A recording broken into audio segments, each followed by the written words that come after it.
Good afternoon, everyone. I don't know, it's 12 o'clock by my time, and I think I want us to start without much waste of time because we have many speakers today. So good afternoon, all. You are welcome to our bi-weekly presentation on the platform of Center of Excellence in Migration and Global Studies from the National Open University of Nigeria. I am Gloria Neto, the director of the center. I want to quickly take a few minutes to introduce our center to you because there may be some people here who've not been on this platform before. The Center of Excellence in Migration and Global Studies is a fulcrum of evidence-based research about pressing and emerging migration and global issues in Nigeria.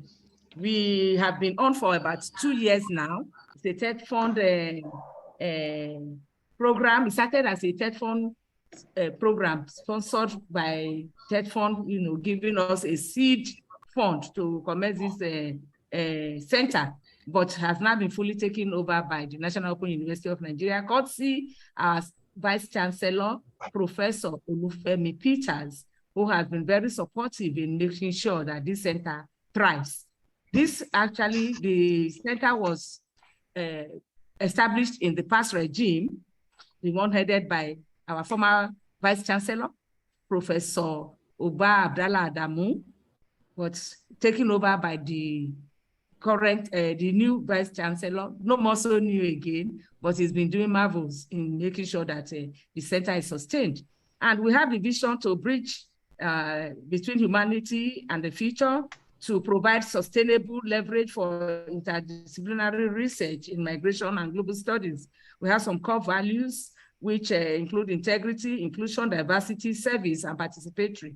And our core mandates include to provide leverage for field-based and solution-driven research, to serve as agents for policy in migration issues and global studies, and to seek grants for academic activities.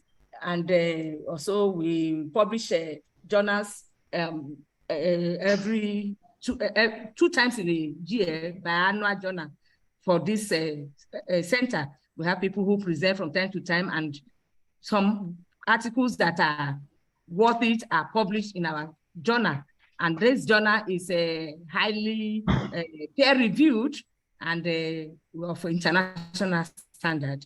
Of course, we organize seminars like we are doing right now and other research work. So just to mention a few, today we have, we are supposed to have 6 speakers, but we actually have 5 available. One of the speakers, Dr. Hawa Madi, is unavailably absent. She's on a journey, and where she is, she cannot get internet, so she's trapped somewhere. And we are going to be looking at a topic today that is titled Mapping the World's Millionaires. That is the title, and we have very brilliant speakers here who will talk to this topic, and we'll get to know more and get enlightened about the topic after this discourse. I'm going to quickly look at the biodata of the speakers. Let me look at their biodata generally, because we have 5 now instead of 6. So I quickly give you a very brief biodata of each speaker, and then they will speak. And the first person who is going to speak today is our very own, Dean of Law in National Open University of Nigeria. And that is Dr. Ernest Obedy, who was called to the bar in 2007. He obtained a LLB from Ambrose Ali University in 2005, and obtained LLM from University of Benin in 2010. And then went further to have a PhD from the University of Buckingham in 2018. And currently, like I said, is the Dean of Law of our own great university. And he belongs to so many societies, and let me just say 1 or 2 of them because the list is endless. He is a pioneer associate member of Obasanjo Center for African Studies, resource person for Nigerian Deposit Insurance Corporation, Fellow Institute of Knowledge Management, Fellow Institute of knowledge management and business administration. And he's authored so many books too. But let me just mention just a few of them. The author, The Key Pillars Under the International Law and Nigerian Anti-Corruption Laws. Author, Legal Drafting and Customary Conveyancing, amongst others. And of course, he has many publications in peer-reviewed journals. So he is going to be, he will kick off this discussion for us. And another speaker, the one that will come immediately after him, is Professor Omar Khan. He's a professor of marketing and international business at the Earl Grey School of Business at Morgan State University in Baltimore. He is a recipient of the Fulbright Scholar Award 2018-2019 and has published academic research in leading marketing and international business journals, including the highly ranked International Marketing Review and Journal of Global Marketing. He earned his PhD in international business and marketing from several specialized streams of published research and consulting are emerging markets and regionalization of firms and countries. 2, knowledge and innovation management in international marketing.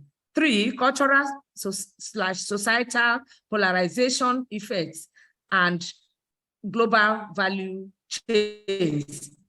He has also published in online consumer behavior and nation branding. Professor Khan was also conference co-chair of the inaugural International African-Centric Business Academic Conference held at Morgan, and subsequently organized and chairs an HBCU multi-conference panel developing and leading academic research about international business paradigms originating from within the African continent. So you can see that we have very, very seasoned scholars here this afternoon to address this topic. So we welcome Professor Omar Khan to this interaction this afternoon. He will speak immediately after Dr. Ernest Obedy. And after that, we have Dr. Olushola Ojo, Matthew Ojo, Department of Development, Peace and Conflict Studies, Kampala International University, Uganda. Dr. Olushola Matthew Ojo had his first degree from the University of Ado-Ekiti in Nigeria, where he studied history education. And he graduated with a 2-1 second-class upper. He proceeded to the University of Ibadan, where he had 2 distinguished masters in peace and conflict studies, and also in history. He also had PhD in peace and conflict studies from the same Nigeria's premier university. His research areas include peace culture and peace education, women and development studies, peace and conflict analysis, conflict history and migration studies, as well as conflict transformation and peace building. Dr. Olushola Ojo has been opportuned to teach and supervise students at both undergraduate and postgraduate levels in both private and public universities in Nigeria and in the diaspora, including Afe Babalola University, Ado-Ekiti, National Open University of Nigeria, and Federal University, Oye-Ekiti, and Kampala International University, Uganda. At present, Dr. Olushola Ojo is on a national assignment to Uganda. Dr. Olushola Ojo is happily married and blessed with children. So he will be the 3rd speaker. And the 4th speaker will be Dr. Adetoun Mustafa. Dr. Adetoun Mustafa is the Counselor for Africa in the International Society for Environmental Epidemiology Global Council and Vice President of Chevnik Alumni Association of Nigeria. She is a multi-skilled professional with about 30 years experience in HSE commercial transformation and leadership roles in the energy industry, and the is also a leading environmental epidemiologist in Africa. She is an adjunct associate professor in environmental epidemiology at the Lead City University, Ibadan, an adjunct research fellow at the Nigerian Institute of Medical Research. She served as energy efficiency consultant in Kyrgyzstan with the United Nations volunteers and as a trainer in Kenya with UNESCO Earthwatch Institute. She is engaged in international collaborations on global health, and she's on the editorial board of international journals. She is a recipient of several national and international awards. She has a BSc honors and MSc in microbiology from University of Lagos, Masters of Public Health from University of Wales, Cardiff, and PhD Environmental Epidemiology from Imperial College, London. She has accreditation for advanced environmental auditing and occupational health and safety assessment series. She is a trained Lean Six Sigma Black Belt and certified Agile Master.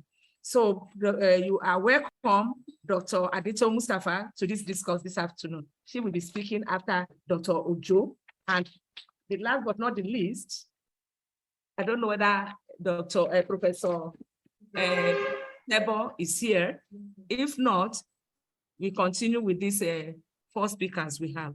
Okay, so 4 of them are available out of 6. That is not bad. At least we have over 50%. So we go on straight to the business of the day, talking about mapping millionaires. And each speaker, please, we speak for 10 minutes. We are going to speak for 10 minutes. So when it's 10 minutes, I will stop Dr. Obedy from speaking and we take the next and like that. And when we finish collectively, then it will be thrown, the discussion will be thrown open to others in the platform. And you will listen carefully. If you want to answer, we take as many questions as possible. Then we have a break, we answer them, and then we take a next set. We will not be answering as people are. We will not be answering as people are asking. We just give time to take maybe 3 or 4 questions. Then we answer those ones and go for the next batch. So thank you very much for your understanding. You are welcome, and let's start now. So it is just 12:15 now. And I say over to you, Dr. Obedy, Dean, Law, National Open University of Nigeria. Thank you, Director. Let me start by appreciating the Director and the management of the National Open University for inviting me to be part of this panel. Also, I've seen our mentor, Professor Emeritus in the house. We appreciate you, sir. And other professors here present and my dear colleagues. As you heard, my name is Dr. Ernest Obedy. I'm the Dean, Faculty of Law, National Open University of Nigeria. The topic before us, which I will be sharing my thoughts on, is titled Mapping the Migration of the World's Millionaire. It was actually a paper, a research published by Kamel Ang, and it was supported by a graphic designer, Nick Rodley. And that research was based on Global Citizens Report that was released 2022, second quarter. And that report projected that 88,000 millionaires will be moving to new locations. That was the finding of that research. And what Karl Ang went further to do in his work, the thesis of his work was to determine which country are these millionaires moving to and where in the world are they coming from. The finding of his report showcased that about 10 top countries will be where the inflows, where the so-called millionaires will be headed to. And also identified 10 other countries where they will be moving from. Unfortunately, Nigeria could not be found in any of these. And we'll be looking at why is Nigeria not mentioned, or whether Nigeria ought to have been mentioned or included in the first 10 countries in either side, whether the countries enjoying the inflow or the country from which the millionaires are moving from. Now, the report is a modified publication, just as I said, for those who follow private wealth and investment migration trend. And as I said, it was based on that Helen Global Citizen Report. The high net worth individuals, as he termed them, are those persons who have the net worth of $1 million or above. And the focus of the research was to determine the inflows and outflows using data collected from, I think, about 62 countries. So by the end of the year 2022, as I said earlier, 88 millionaires are expected to have relocated to new countries. And that is, we're having about 22 fewer than what we had in 2019, when we had over 110,000 that moved to new countries. And in that research also, it was projected that in 2023, there will be an increase.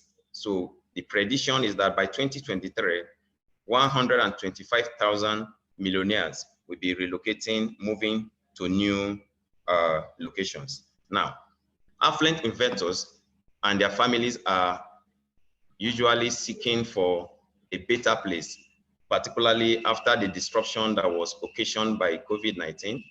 They are looking for a better place where they will find more security for their investment, where they will enjoy security. So the assumption that underpinned, this was the assumption that underpinned the research conducted by our reporter we just mentioned, that is Carmen Ang. So the assumption was that earnestly preparing for the new post-COVID world, and as yet to be revealed rearrangement of the global order and the ever-present threat of climate change. These are some of the assumptions as a constant backdrop for the move. So what is the relevance of this paper, of this report that we are considering? The relevance is that the report lays bare a robust standpoint for discussion, and indeed offered us a platform for critical analysis of investment migration or money movement. Be centered on investment migration. So the focus is actually on movement of money rather than movement of persons. However, in the research, it was stated that one of the criteria used was that at least such person, they must have moved for like 6 months for them to have deemed to have relocated. So the research focused on 3 areas. It looked at the ease of restriction after COVID-19. He analyzed the movement from 2018 to 2023. And the report showcased that in 2018, we had over 108,000 people moving, and it represents 14% of the previous years, increase in the previous years. Now, in 2019, we had 110 millionaires moving to us here. But in 2019, it dropped drastically to 12,000, representing loss of 89%. In 2021, it increased by 108%, representing 25,000 increase movement of millionaires from one jurisdiction to another. Now we are in 2022. We're already in it, and there's also part of the report is a projection, and the projection is that 88,000 millionaires will be moving from one country to another. And as I said earlier, in 2023, another projection is that 125 will be moving, representing 42 increase. Now, it listed the 10 countries, the 10 top countries that the millionaires will be moving from. That is the outflows. And the first is Russia. And you will agree with me that Russia, because of the crisis that is there, said 15%, that about 15,000 will be leaving Russia, millionaires will be leaving Russia. China, 10,000 will be leaving China. And this is as a result of some harsh policy that is being implemented.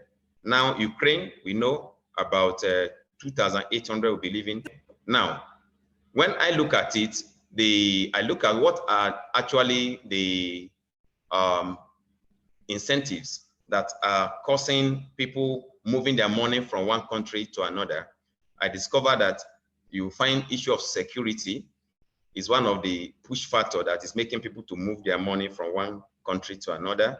We saw also what is now in vogue, which is investment migration, where visas are given on basis of investment. So if you are able to invest a certain amount in this country, you find out that those countries that are attracting the inflows will be, visas will be given to them, and they are attracting huge investment to such a country. So, but the countries where you have outflow, where people are living, are countries that are having stringent visa immigration policy.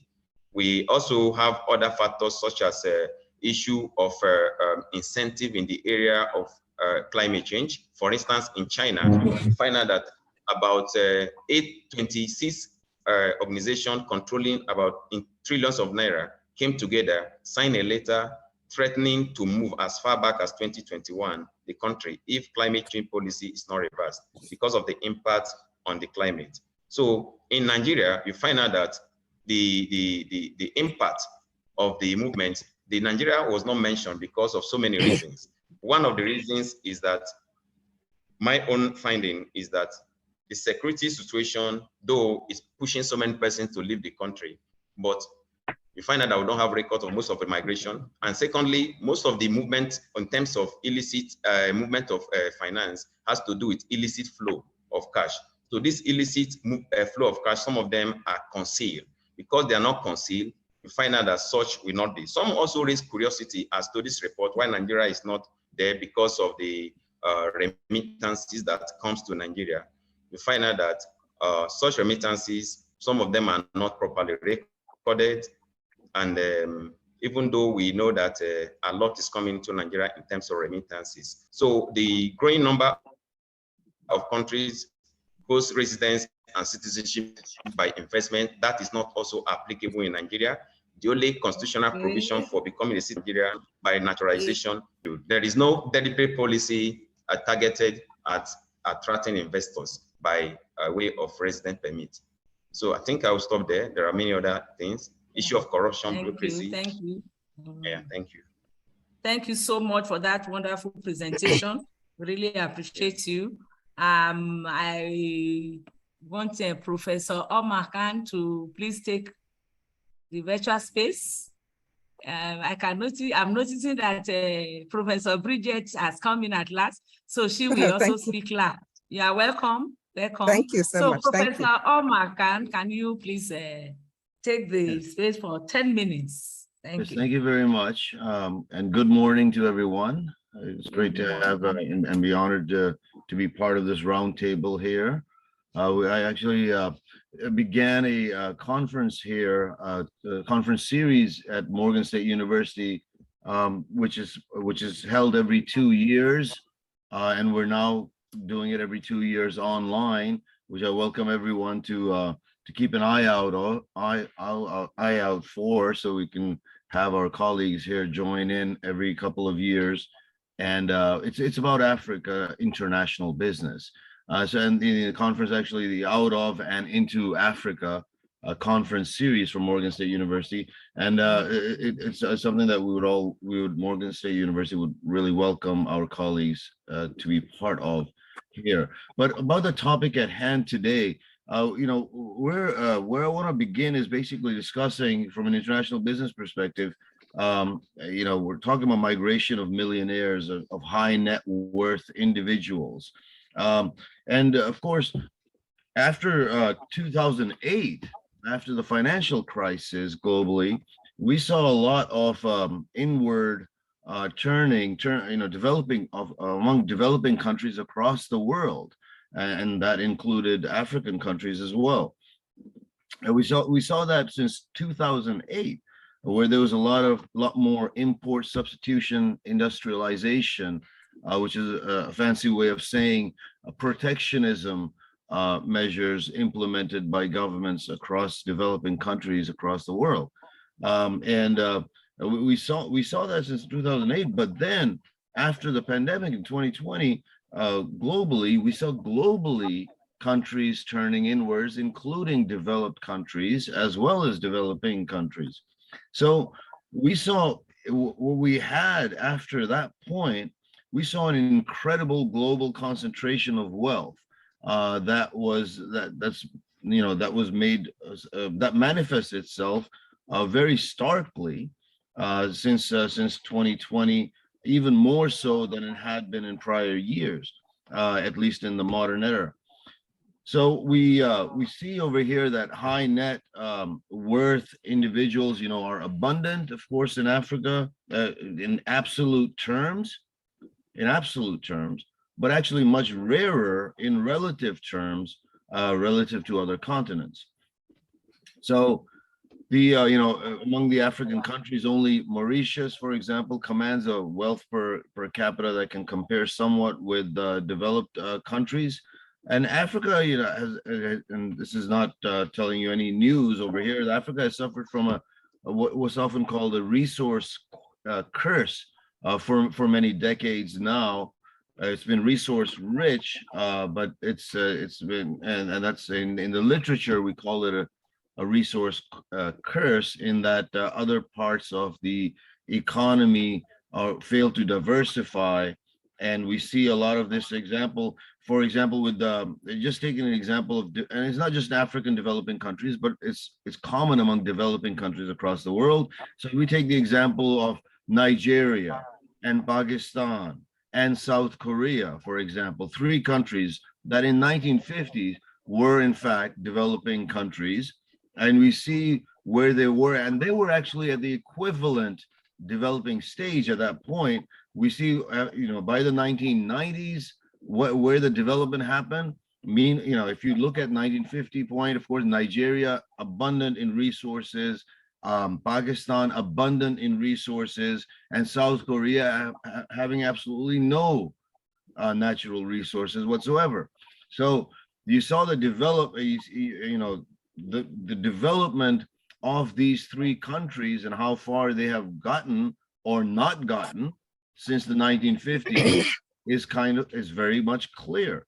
And both those countries with heavy resources at their disposal are still in the developing stage, whereas the country without any natural resources there at all, because of a heavy investment in education and institutional development, has really excelled and become at the similar level as developed countries, has become a developed country around the world. Now, let's look at the understanding of what happens with individuals who have been blessed with or who have worked for becoming high net worth individuals. And I think first we want to look at the highest net worth individuals and kind of see where their characteristics may lie. So the highest net worth individual, these are billionaires, right? They're not just millionaires, these are billionaires. These, from Africa, they tend to be founders of what was often we call the African lions in terms of industry. They tend to be visionaries. They tend to favor diversification, and they tend to be salesmen for investments as well into their relative countries. Now, they tend to be activists, and many of them are heavily involved in politics or politicians themselves, and they attract capital and manage capital projects around different countries, around the continent. They also act as guides and strategic partners for multinational enterprises from Europe and from North America and from other countries, other parts of the world. And they also tend to be philanthropists and engage in philanthropic activity. These are some of the characteristics that we find among the highest net worth individuals. And certainly as an aspirational group for the high net worth individuals, these function as an aspirational group for them, for the millionaires as opposed to the billionaires. Among them, we see movement and migration based on many of these qualities that such high net worth individuals are in fact seeking. Now, of course, as it was mentioned by the previous speaker as well, safety and security issues are top of the list for high net worth individuals, not just for their money, for keeping their investments secure, but also for themselves. And you know, so again, we see the different experiences among different countries around Africa relative to this, and we see movement towards migration. We see movement of high net worth individuals there. When we see, in fact, you know, that only Mauritius, among all the countries of Africa, has strong HNWI growth. Well, you know, in other words, migration of high net worth individuals into Mauritius. Whereas, for example, a country like Nigeria, where most of the folks here are based, has had significant migration outwards from there in terms of millionaires over the years. And then certainly even since the pandemic. So a lot of the issues are ownership rights and taxation and tax avoidance laws that might be that are responsible there, and government regulations. These are issues that drive such individuals from one country to another. Banking system and stock exchange, you know, strength. These are all issues. They're still heavily dependent on resources even after all these years. Such countries that also drives the millionaires into movement from one to another. The ease of doing business, of course, in the country and the laws associated with that are also drivers of movement of high net worth individuals from there. And of course, the global FDI into Africa had dropped catastrophically, in fact, since the pandemic, and this had a marked effect on the livelihood of high net worth individuals, as with anyone else. But they felt it quite significantly. So the solutions in terms of what such individuals are looking for, according to the IB literature that I see, are, you know, selective strategic philanthropy and foundations and policy influencing that needs to be had among different countries there, and tax reforms are needed to attract potentially larger philanthropy into the public sector. But the closing out of bringing home the offshore world also is a key issue there. Thank you. And for example, Uganda, we had a colleague here, has had a successful approach to taxation realization from high net worth individuals. That's much talked about in very recent time. And of course, we do have a young population dividend and rising entrepreneurship across Africa that is a key positive for the continent and with massive growth potential. And certainly we also see regionalization efforts there as being an excellent solution. There are already movement towards greater agreements being signed among countries. And that could provide a more stable base for retaining and attracting more high net worth individuals there. Thank you very much. Thank you so much for that wonderful analysis of this beautiful topic, which we are examining this afternoon. We really thank you. That is mapping the migration of the world's millionaires. The third person online to speak with us this afternoon is Dr. Olusola Matthew Ojo. Dr. Ojo from Uganda. Over to you, sir. Thank you very much. Permit me to stand on the existing protocol. Like the moderator has said, while she was doing the introduction, the topic before us that two speakers have actually spoken about is mapping the migration of the world's millionaires.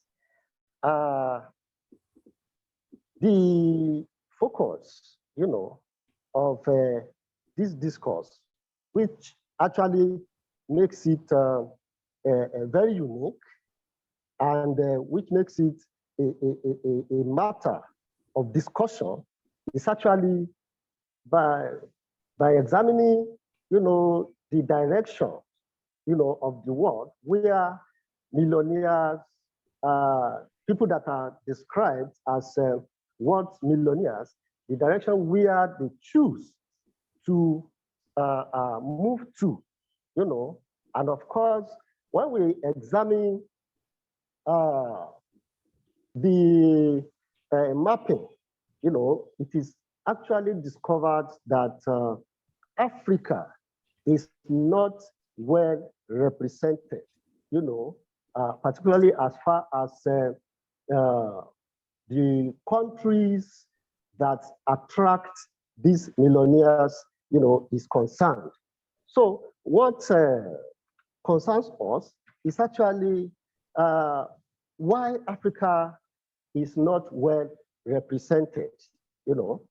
Why is it that people or individuals that are described as high net worth individuals, or those that are described as ultra high net worth individuals, that is those individuals that have above 30 million US dollars, in liquid assets. Those are the categories of individuals that are described as, ultra high net worth individuals, as the author of the paper we are examining put it.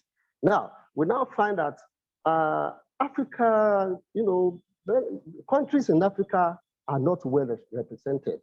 And of course, we want to look at what is the implication, or what are the implications of these millionaires' migration dynamics for socioeconomic situation, in Africa, considering the fact that Africa has actually not been well represented. We can, without talk much about what the earlier speakers have spoken about, when we look at those factors, that actually motivate the migration trends, of world's millionaires. This will enable us to actually understand why is it that countries in Africa have actually not been well represented. Because when we do a kind of overview of various other regions across the globe, we find that almost every other region was represented, in terms of the countries, belonging to those regions. America, for instance, countries in the Americas, participate. We have a representation from Europe. There are countries that are from Asia, the Asian region, the Middle East, and Australia. But it is discovered that Africa has not actually been well represented. So when we look at the factors that actually entice world's millionaires to a particular country or the countries of their choices, then we'll be able to understand, why countries in Africa have not been adequately, represented in the process. Some of the factors, that have always attracted these high net worth individuals or ultra high net worth individuals to certain parts of the world. Some of the factors include, high quality healthcare services. These are a country that is not very good in healthcare services cannot actually attract, the attention of these millionaires. And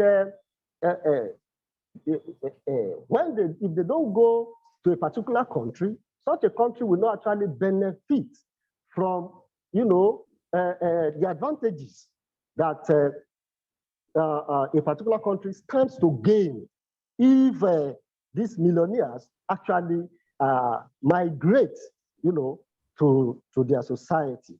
So high quality healthcare services. As a matter of fact, countries like Australia has always attracted, was millionaires over the years because the country is very good in terms of, quality healthcare delivery.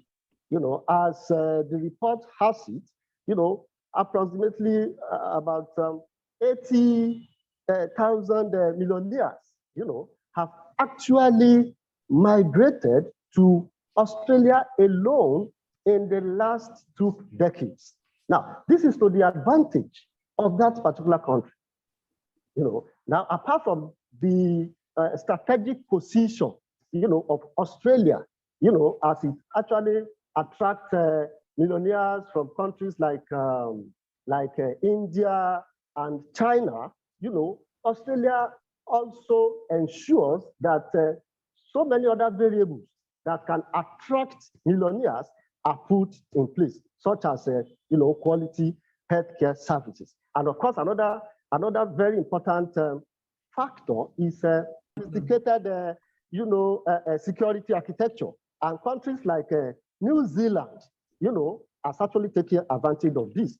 And when we, compare this with world of pains in various countries in Africa, we find that, African countries, the leaders in African countries have not actually put in place, most of these facilities that can actually attract, world's millionaires to Africa. Despite the fact that many countries on the continent are strategically positioned, and of course, they have very vast deposits, of mineral resources that can actually attract world's millionaires. But because problems such as insecurity, corruption, poor health facilities have actually hindered world's millionaires to migrate, to Africa. And Africa has actually, Africa is losing, in this direction because the benefits that could be accrued, by virtue of millionaires departing to countries in Africa, are being denied. And this is actually affecting Africa. In other words, for Africa to actually take a pride of place, in global governance and in the international, this international economic diplomacy, African leaders have to know that they have to put their house in order. Good governance is very, very essential. Security architecture have to be sophisticated enough. And of course, one major factor that is hindering Africa is that Africa is not running producer economy.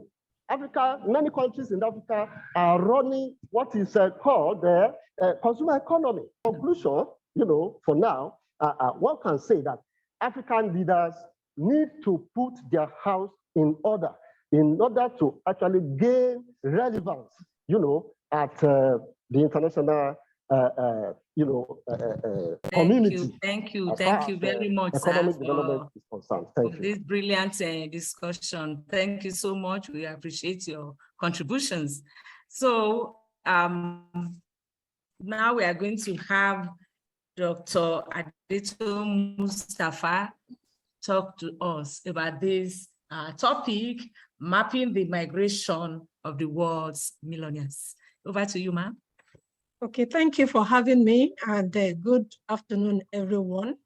Good afternoon. I'm just going to build on what the other speakers have said, so as not to repeat it. But I want to emphasize some other factors in addition that made millionaires migrate to country, in addition to the improved safety and security for families.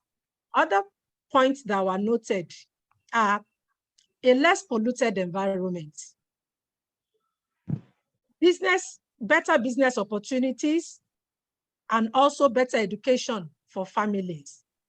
It was actually discovered that about 30% of the high net worth individuals will migrate into countries via investment migration programs, especially countries that allow dual citizenship. So they go in there with their money, and also they get the benefits of being able to travel to several countries around the world without the need for a visa. So when you look at that, and when you now want to compare, I'm going to focus on Nigeria. What are the factors that are now militating us? How do we compare with countries that attract more migrants, high net worth individuals into their country? When you look at the issue of education, the world ranking of universities puts Nigeria did not know university in Nigeria featured in the top 100. Compare with other places like Australia that attract most migrants. That is one.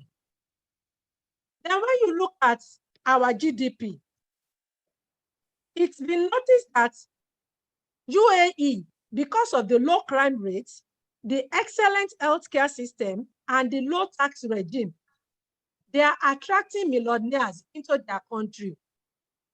And even more from Nigeria and India and some other Asian countries are moving into Dubai. We all know that this is no secret. But when you look at the GDP, the gross domestic product per capita, which is a relative measure of the health of a country's industry and economy, the GDP per capita for UAE is around $58,000 US, compared to Nigeria, which is around $2,400. So UAE GDP is about 25 times more than that of Nigeria. For a high net worth individual looking for better business opportunity, there is no chance in hell that they will come to Nigeria with that GDP. That is one. Also, having a citizen, if people want to move into a country, because one of the benefits you get is having that citizenship or residency gives you opportunity to travel around the world without a visa. How many countries can you travel to with a Nigerian passport that you wouldn't require a visa? So that is another issue that militates against Nigeria.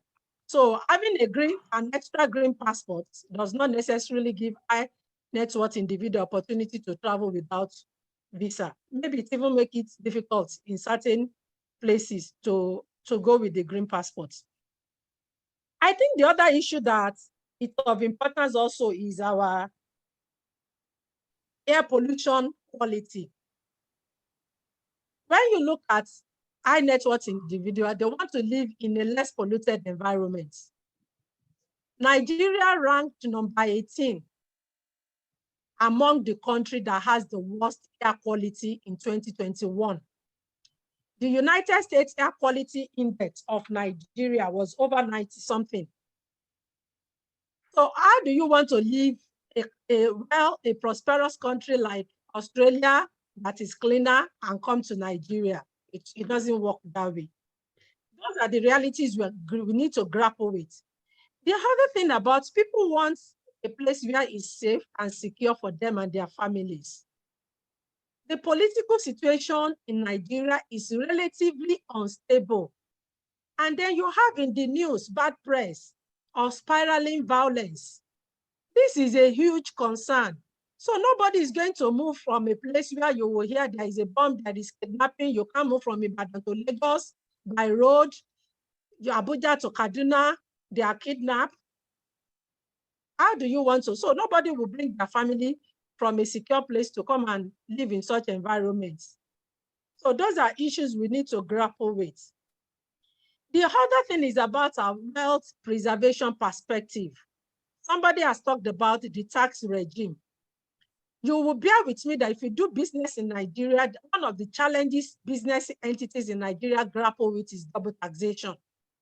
And then the ease of doing business, government has been doing a lot about it. In some places it's good, but it's not as easy as it is in most other places. So why do you want to bring your money in and you face double taxation? Then the bit about generational wealth preservation is an issue. Now, while Nigeria is a dynamic place in terms of business activity and commercial growth, it is a good business, it's a good place to do business with high yielding investments.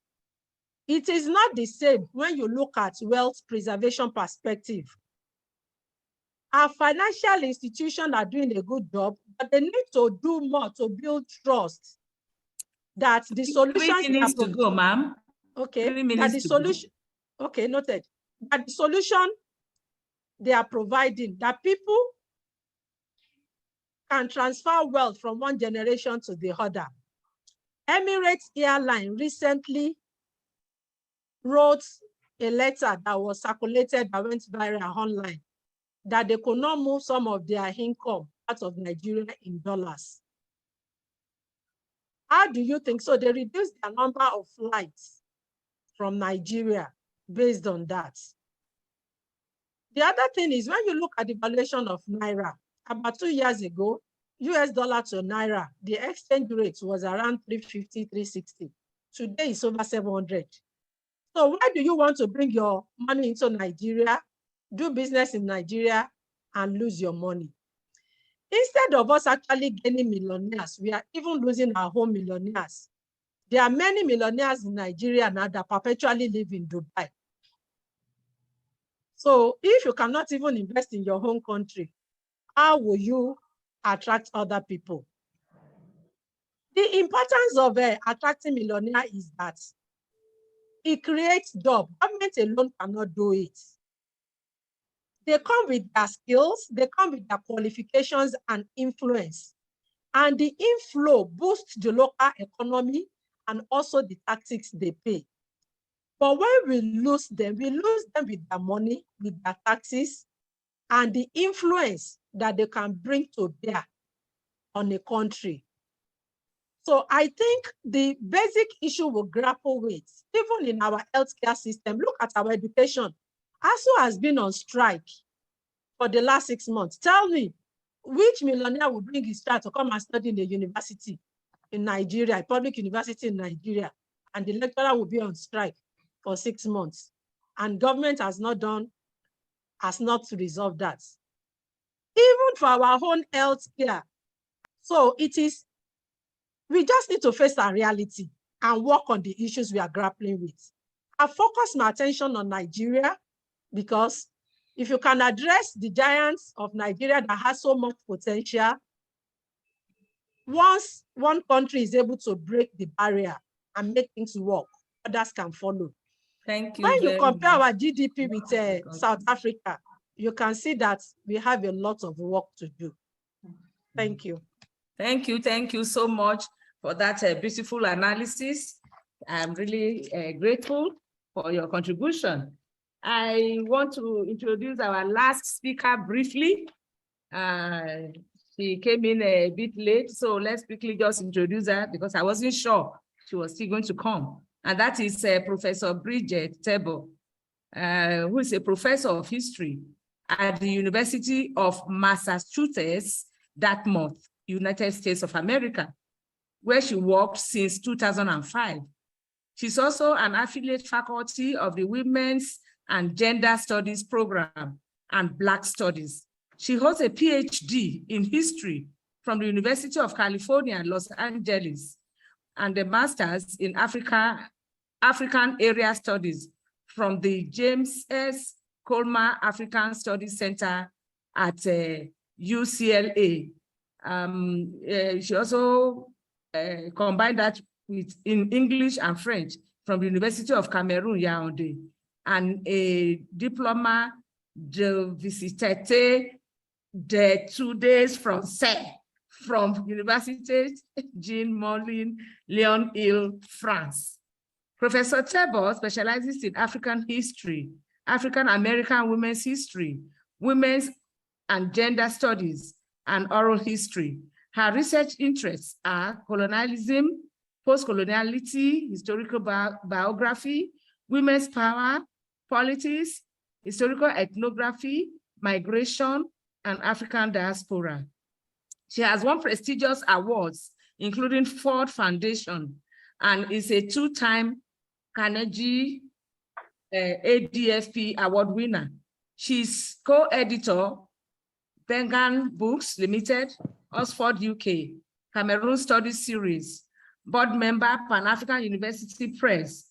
And this year, she became a member of the editorial advisory committee of Spears Books, new series, Space Studies in Africa and African Diaspora History.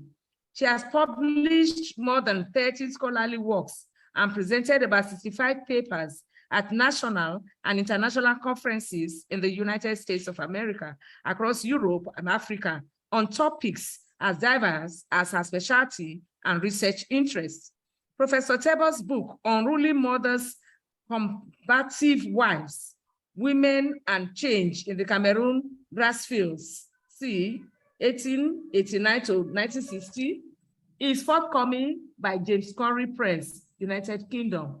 She co-edited with Tony Falola, Power of Gender, the Gender of Power, Women's Labor, Rights and Responsibility in Africa, 2013.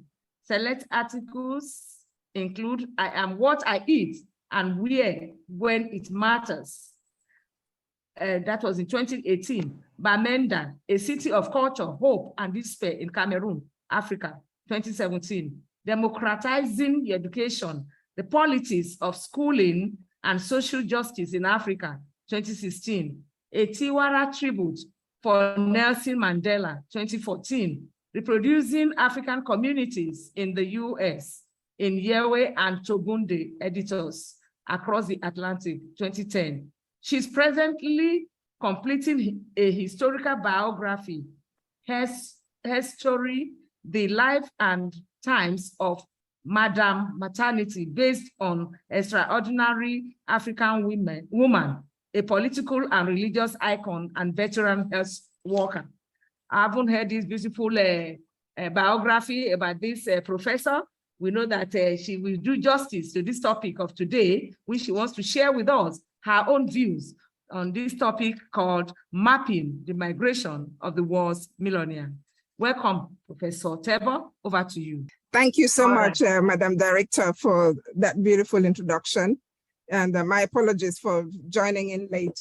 First, I had my times crossed, and then I had a little tech problems.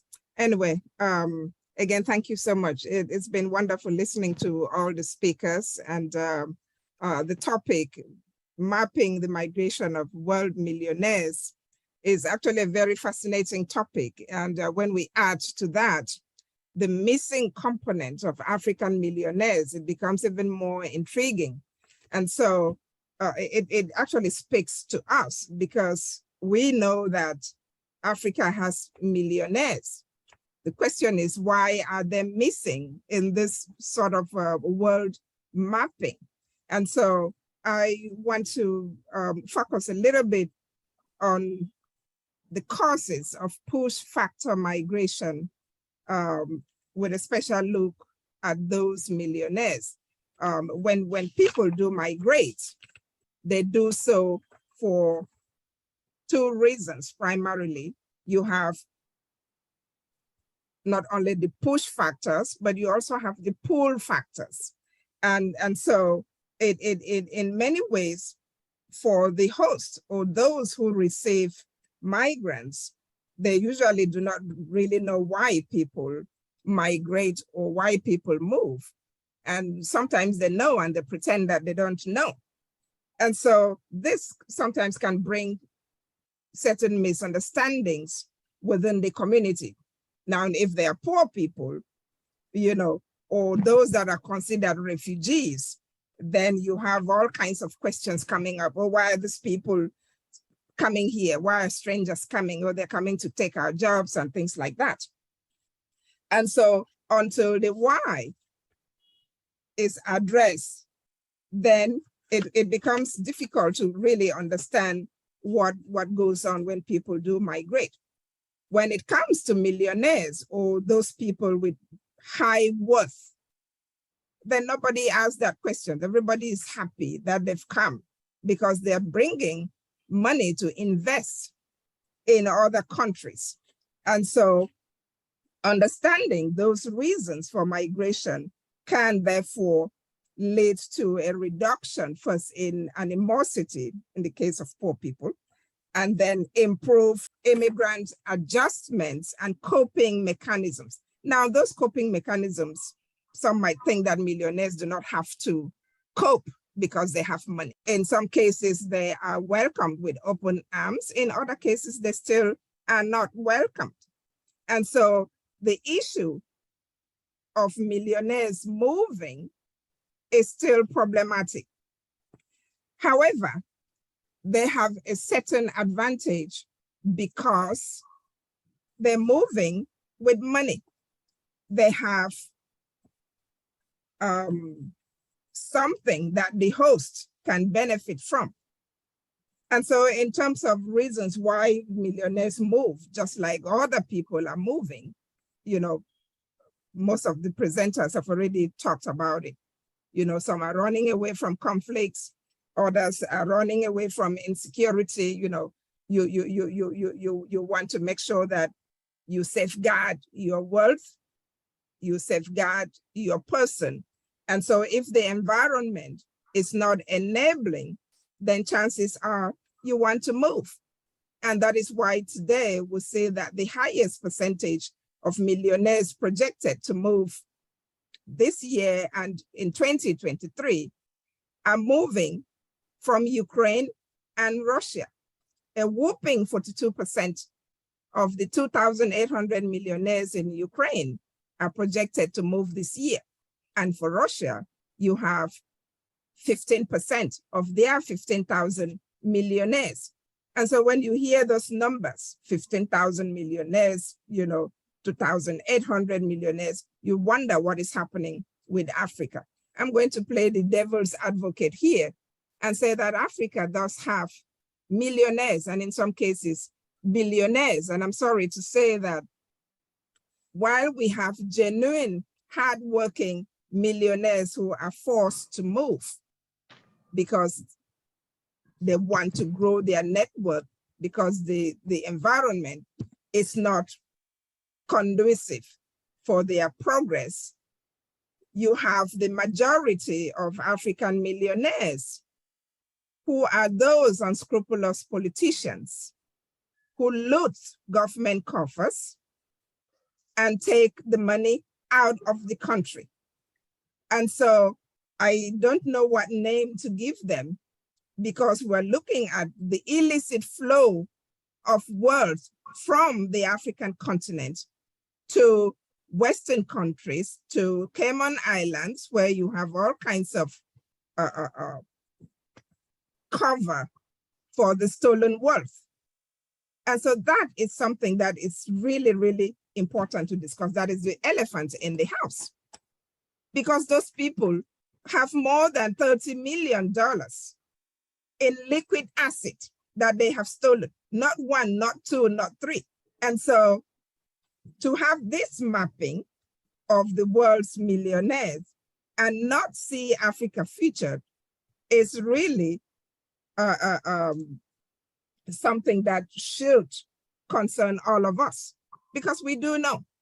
In fact, in Cameroon alone, half the cabinet ministers from 1960s to present are billionaires. You take every single one of them, you're looking at 100 million, 3 billion that they have looted, that are documented.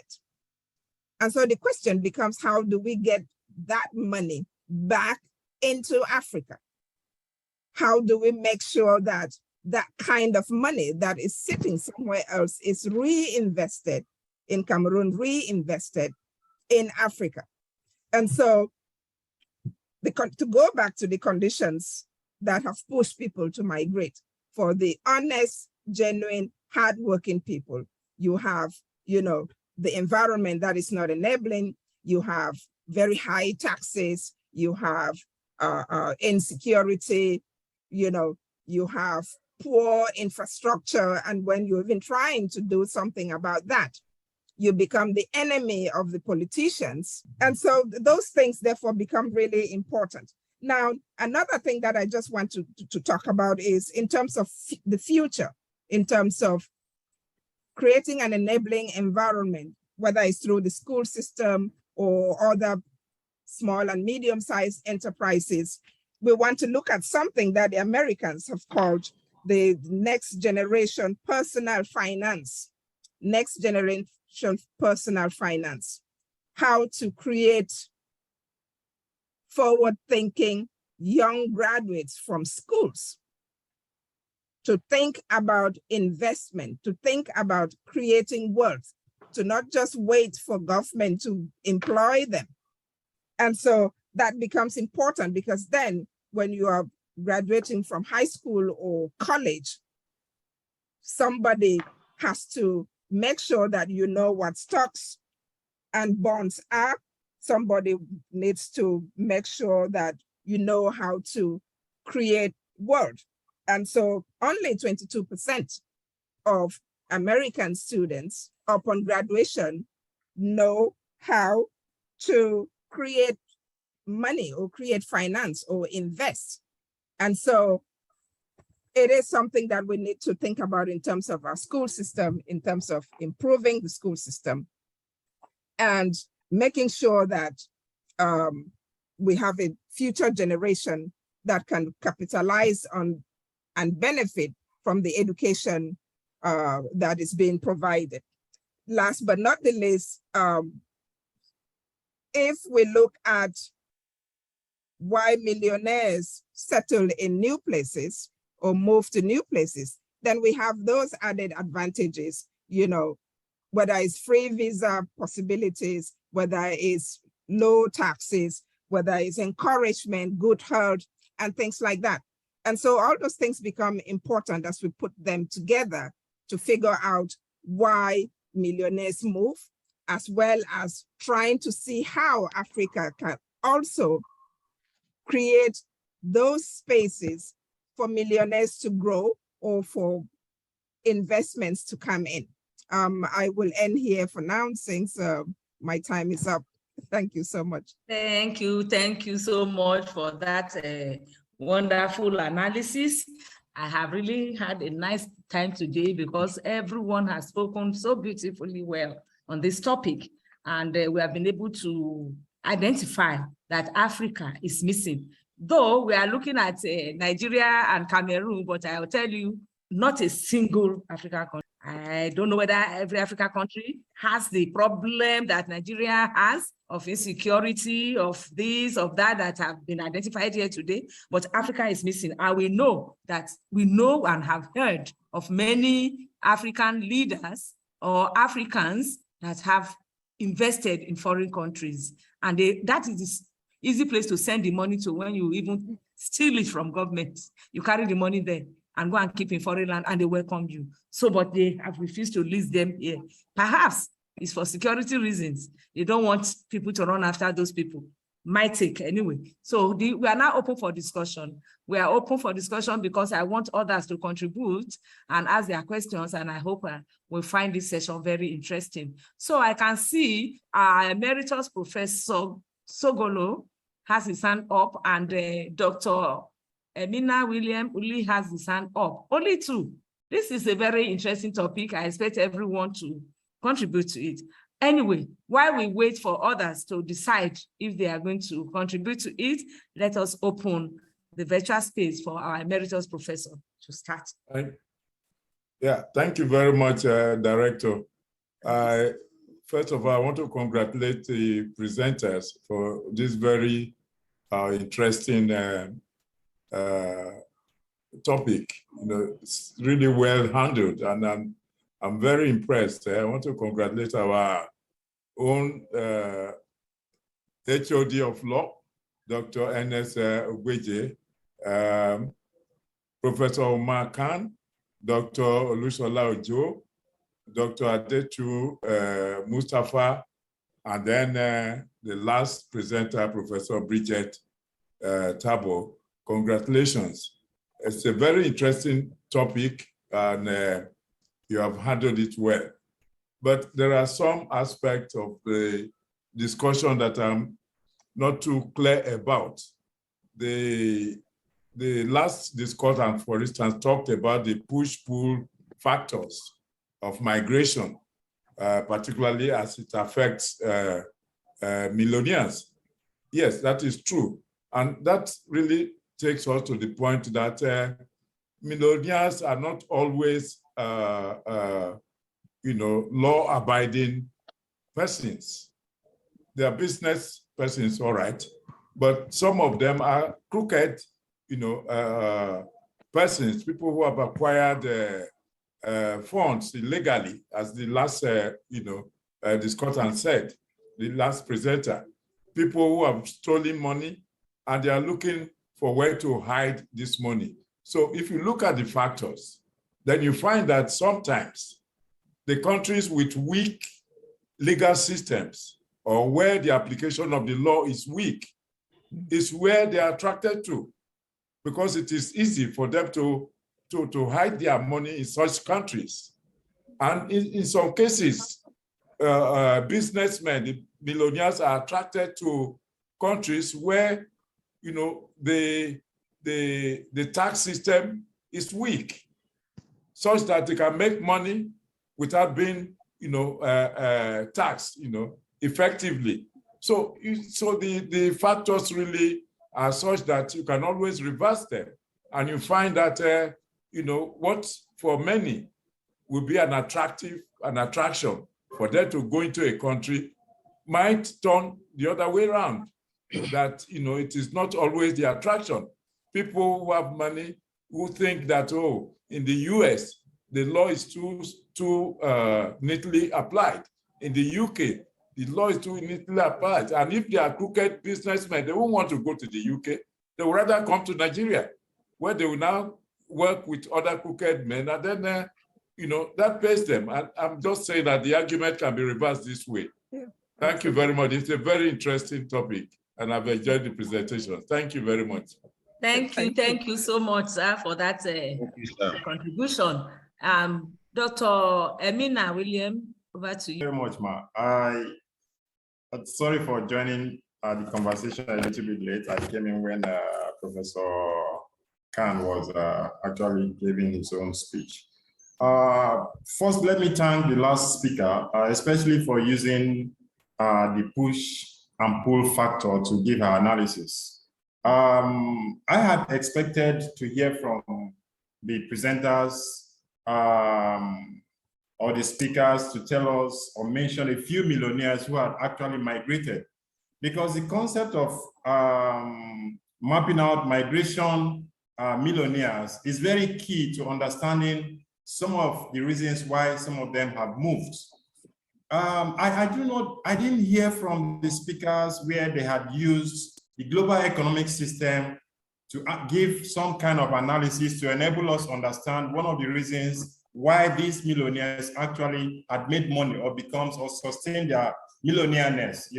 For instance, of recent, when we talk about the global opportunities that has to do with technology, you find out that it has boosted quite a number of these millionaires and the opportunities given to them, especially in tech engineering, to boost their millionaireness, So, and then if we look at the role with which these economic systems have played to sustain some of these millionaires, I think, in my own opinion, that these are some of the reasons why some of them could have migrated.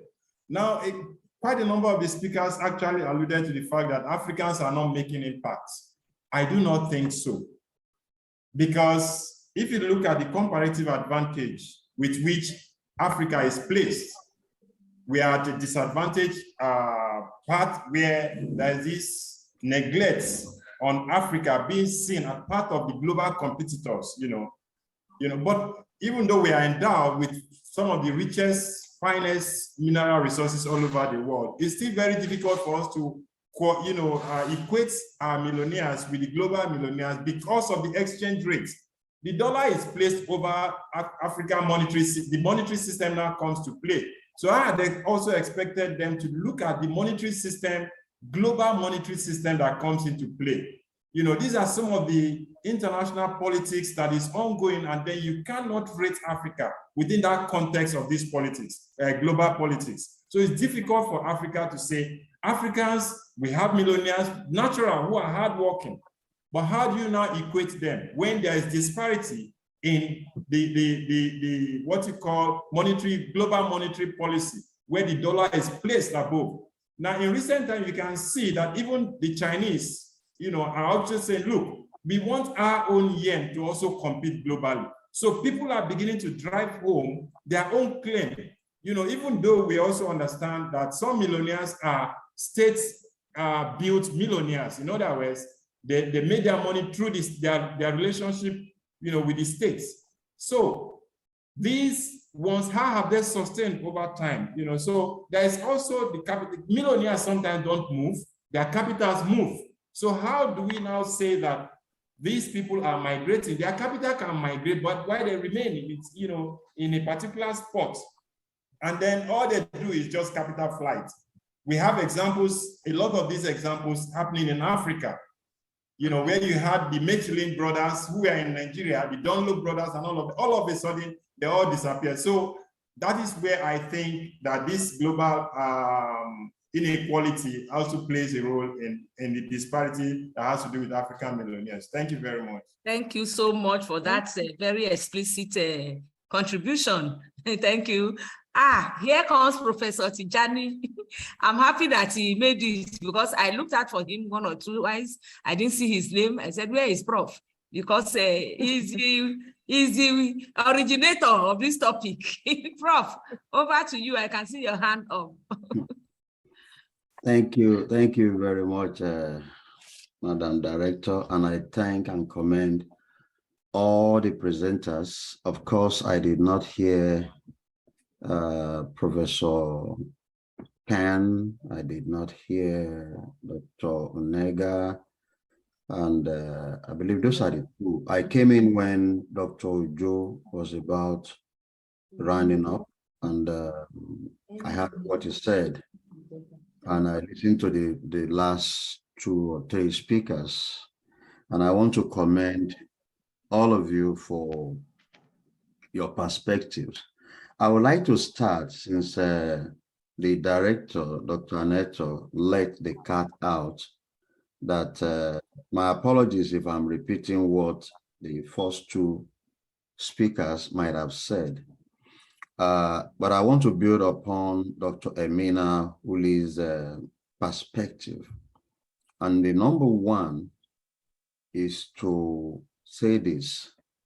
I'm not too sure whether the map or the genesis of this particular roundtable was mentioned. If not, let me just, for emphasis, state that the report, the 2022 report of Henley is spelled Henley, Global Citizens Report 2022, is what actually backed this particular roundtable. When I read it, and I was looking through the push and pull factors, the gains and lose, countries, and then the missing out of Africa. I said, something is wrong. Even with the Henley report, I think the continued jettisoning of the place of Africa, irrespective of the political and the economic or social situation across the continent, this report has not done justice. And in fact, in it, if you can go back, all of us should please visit, just Google it, and then you see the visualcapitalist.com that actually publish. What I'm trying to say is this: if you take a look at that map, you'll see that the losing, interestingly, for this rather Eurocentric analysis that backed this discussion, interestingly, they identify Russia China as the biggest losers, Africa is missing. And today we've justified listening to all of you. And I'm pretty sure speakers before the last 3 or 4 that I was privileged to listen to must have mentioned that. They said Russia, China, India, Indonesia, Mexico are losing. And Africa is just right there. Again, the map used, the world map used by Henley global, analysts are so annoying that it also shows their knowledge, their limited knowledge of the geographical space of Africa. So those are the, 1 or 2, 3 challenges that I found, because Africa is, when you put North America as a continent, South America, you put China, you put the so-called Russia, you put even Australia into Africa, you still see that Africa is larger than all of these combined. That is 1. 2, as I round up, is the fact that across Africa, and I can speak to Nigeria since that is my area of research, the sovereign wealth authority located there in Abuja was created to do something similar. And when you talk about, so we need to look into their activities and also be informed about what Mina was actually trying to ask us to speak to. So the whole issue is that to really contextualize, we need a fair data of what really is going on. The talk by Professor Tebow, I was so delighted. At that point, I gave a thumb up because of the fact that the so-called Russian, the whatever Macmillan and what have you, they took their wealth either from Port Harcourt or from other places across Africa, and then they were able to be classified as billionaires. So we need a lot of serious work, but arising from this roundtable is the fact that we can come up with an Afrocentric perspective of the analysis. So I'm encouraging the center to either do a special, publication, either through the journal or a book edited work in this contest. And I thank you so much. I'm not trying to represent, but I thank you for your contribution and adding knowledge to us. Lastly, I am personally also not happy about the attendance. I know the director will see me coming in that. The attendance is so not something that we still have to work on that. We, notwithstanding the strike in Nigeria, we have students. National Open University of Nigeria has the largest number of student population. And each one of us, all it takes is for a MENA to mandate all the students. All it takes is for Latif Adegoke. All it takes is for, Ubaja, Ernest. You are not pulling your, and I have to put you on the spot as you know me. If each one of you can get 20 students, so I was expecting about 100 because they have lost knowledge for not being here today with us. I have learned, and I know that we will learn by the time to Professor Khan, to Dr. Obaja, and the rest of you, because this thing is being recorded. And I thank you very much.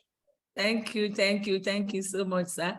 So this is a big sacrifice, which it's not little at all. We really appreciate you for keeping to your words that I'll be there and made it. So I'm very, very impressed. I'm very, because we've all seen this mapping, I've been waiting for it. And I know that I haven't said, there's no justification for leaving out Africa. If it was only Nigeria that was left out, we would have said oh, perhaps Nigeria, our situation and this and that, records are not well kept and all that, but other African countries, and we know that there are some African countries that are doing it right, at least maybe better than Nigeria. Everyone can't just be bad, and we are not paupers. I know millionaires are moving. Of course, I do agree that people may not want to come to our own country right now because of the atmosphere in Nigeria, the insecurity and all that, but at least we are talking of migrating, and people are going out there and they really move this money out of this country. And when you hear them recover some, you'll be wondering, is this from this country that everybody is looking for money and ASU is on strike for 6 months? Is this where they are removing this money from and things like that? So they should be able to talk about it in a very objective manner. So it has not been objective at all. And so I agree that we can get a small kind of communicate from this roundtable and put up something to show how people reacted to this feedback, because it's a feedback and the world is a global village. We all have seen this feedback and we've gotten different reactions. And so we may be able to put it together and Please, I wanted to say that, yes, I wanted to say that for research, there is indeed records. In the case of Nigeria, I've just mentioned the Sovereign Wealth Authority in Abuja is a federal government, agency, but it's so silent. People don't know about their work. In South Africa, there's a similar authority where those that are interested in further research can, get, data to do a serious analysis rather than the pedestrian journalistic Eurocentric report by only so-called global report that bat our roundtable today. And let me end up by saying this, as you know, it is not common for me to be absent. I was not trained by my grandma in Lagos to do that. But the apologies has to do with the fact that I was hosting a visiting vice chancellor from First Technical University, and I have to drop him off at the airport. Remember, in US, there's no driver for the president, no official car. Those are some of the flights that we also need to talk about. No official car for the president or provost or director of this, director of that chair. So that is my apologies, and I have to drop him off and return home quickly. And you can see my eyes are still, it's been a serious 2 days. And we're expecting more. We're expecting folks from now to also visit us. Professor Khan, do you mind speaking briefly about the Biannual Africa Conference, please? Yes, thank you very much, Professor Tajani. I would very much want to remind everyone that we have this biennial. So every 2 years we have the conference Out of and Into Africa conference. For the series, I chair that conference series, and so every 2 years we get together. The first time we did that, we did it live, face to face, and since then we've been doing. We've gone online anyway, and we saw in that last online conference last year that really brought in a good amount of participation, very good amount of participation, including from the university there, NOUN, as well, and that was good to see, and we want to continue that with the next conference, which will be in the next fall, in about a year from now, in October, a year from October, you'll see the next online conference as well.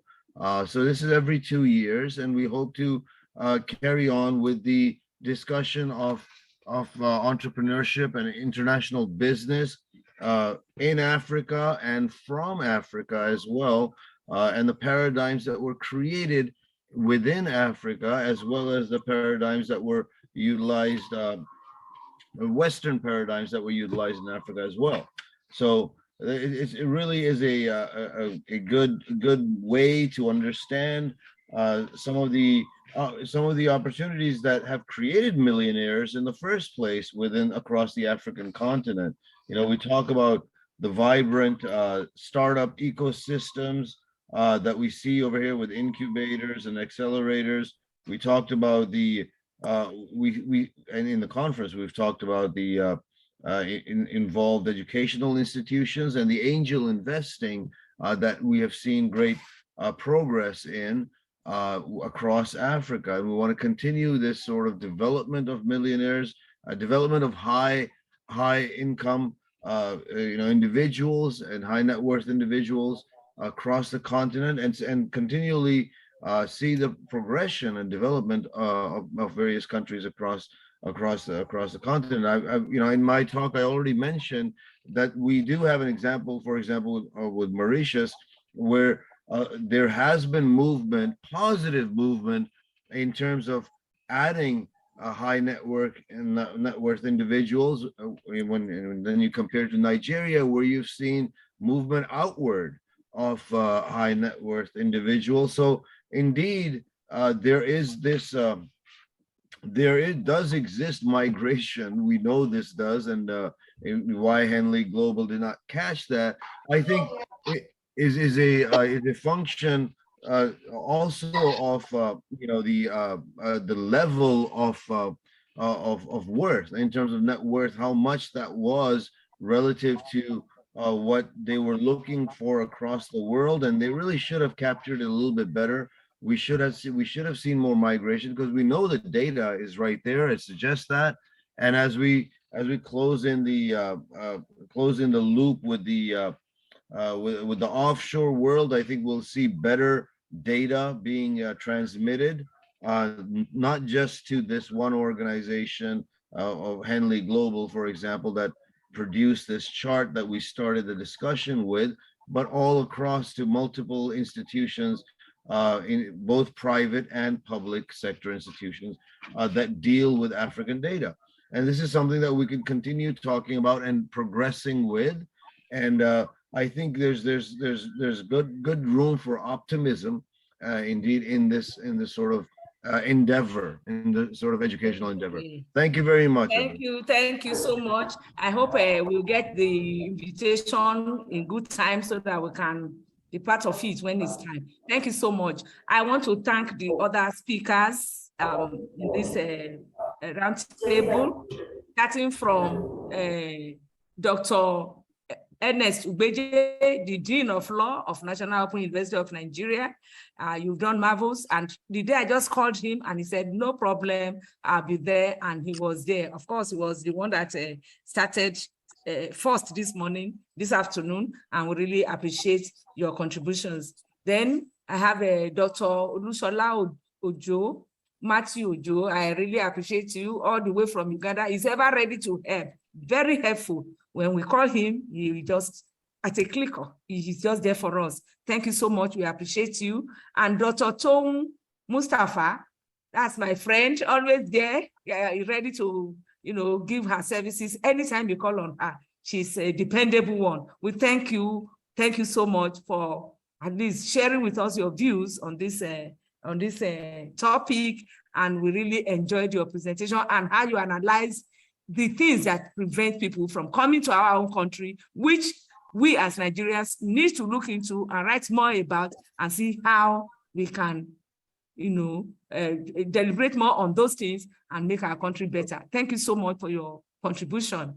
And of course, I have already thanked Professor Tebow, Bridget. She's very vocal. I like her. And of course, I'm just meeting Professor Khan, and I think I also like him very much, the way he analyzes issues. And of course, Professor Tijani, my predecessor, was the center director that handed over to me. So I'm just learning. I'm enjoying his tutelage, his mentorship. Thank you so much for always being there for us. And everybody that I cannot mention in this, I think the number of participants have gone down.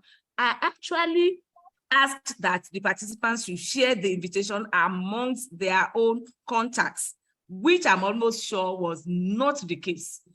the presenters. Sorry, if they did, I have 5 people here today. Even if they did and brought 333, at least a whole lot of 15 would have been from my presenters, while the others will be people who just joined by seeing the invitation. But I am sure they did it. Whenever I say, please circulate your contacts, if you have to present anything for us on this platform, please kindly do, because we are many enough. When we give our contacts, I think we have a fuller house. However, since it's being recorded, it will go to YouTube, it will go places, and I'm sure some who couldn't make it will still get the gist of what we had here this afternoon.